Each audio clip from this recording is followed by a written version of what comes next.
x ভেরিসিয়াস যখনই y পাচ্ছিস না তোরা এভাবে লিখে নে। তাহলে এখানে আমরা জানি কি x সমান করতে হবে, ভেরিসিয়াসটা সমান করলে এখানে একটা k1 অ্যাডজাস্ট করতে হবে। তাহলে এখানে লিখতে হবে k1 টা হলো অশূন্য ভেদ ধ্রুবক।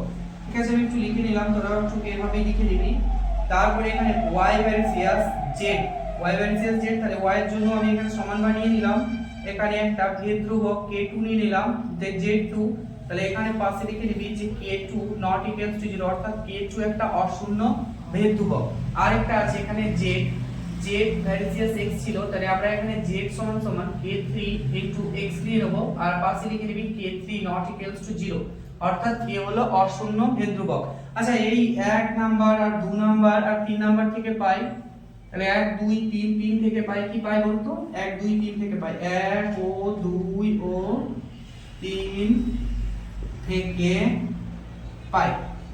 তাহলে আমরা কি পাবো? এখানে x y z আমরা গুণ করে দিলাম। তাহলে লেফট সাইড গুলো আমরা গুণ করে নিলাম, আর রাইট সাইড গুলো আমাকে কি করতে হবে? রাইট সাইড গুলো গুণ করে নিতে হবে। k1 y k2 z k3 x।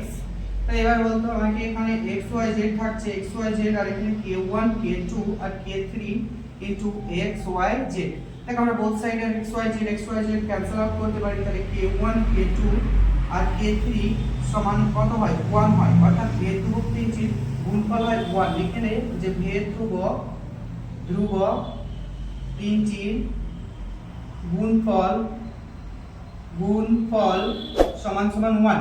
তাহলে এই অঙ্কটা তোদেরকে এরকম করে বলতে পারে যে ভেদ ধ্রুবকের মধ্যে সম্পর্ক নির্ণয় করো, বা এমনও বলতে পারে যে ভেদ ধ্রুবক তিনটির গুণফল নির্ণয় করো। হ্যাঁ, তাহলে দেখ যেভাবে কর, যেভাবে বলুক না কেন তোরা এইভাবে অঙ্কটা করবি, তাহলে হয়ে যাবে। দেখ পরের অঙ্কটা